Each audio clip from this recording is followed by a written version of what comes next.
A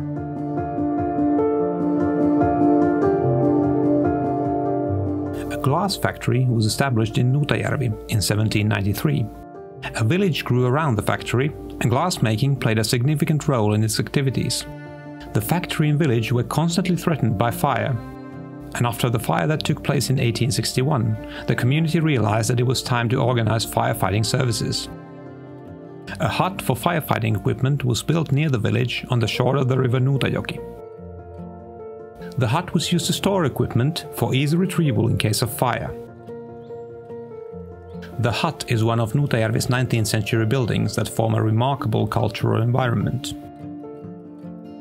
The firefighting hut was adopted in 2016.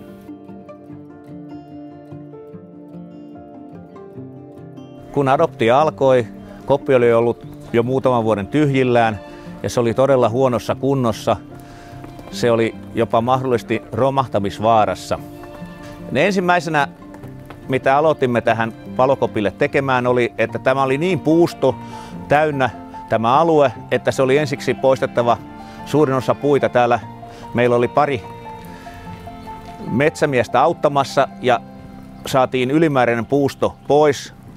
Ja sitten sen jälkeen poistettiin tiilikatto ja siihen tilalle laitettiin suojat, jolla saatiin lisäaikaa tälle rakennukselle. Sen jälkeen on tehty hirsitöitä, saatiin rakennus oikeaan korkeuteensa ja suoruuteen ja tämän jälkeen olemme tehneet siihen katon. Ja seuraavaksi olisi tarkoitus tehdä lattia ja muita töitä.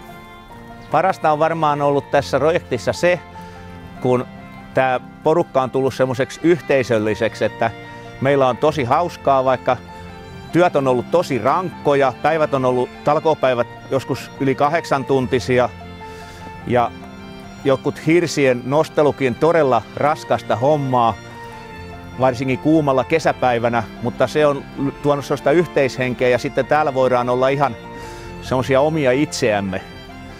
Ja ehkä paras on kuitenkin, kun on tehty kattoa. Kuopakaton teko on kivaa.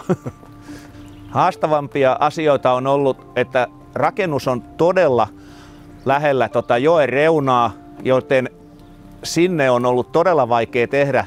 Jouduttiin tekemään jo kovat tukirakenteet, että pystyttiin se kattokin tekemään, että koska ei siellä joen päällä ei pysty turvallisesti tekemään asioita. Ne on ollut todella haastavia, mutta meillä oli kunnon telineet, nämä auttoi meitä.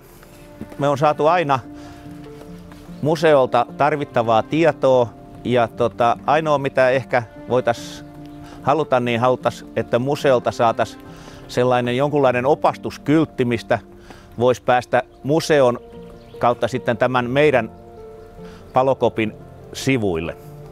Vielä ei ole ihan tarkkaa suunnitelmaa, mitä me täällä tehdään, mutta ehkä me täällä ruvetaan pitämään palokunnan kokouksia tai harjoituksen jälkeisiä muita juttuja ja väläyteltyä on myös mahdollista pientä palomuseoa sekä tästä tulisi myös kylässä käyville ihmisille ja kyläläisille semmoinen pieni virkistyspaikka, koska tuohon on tulossa semmoinen pöytä, missä voi juoda vaikka piknikkahveita, samoin terassi on tarkoitus saada sellaiseen käyttöön.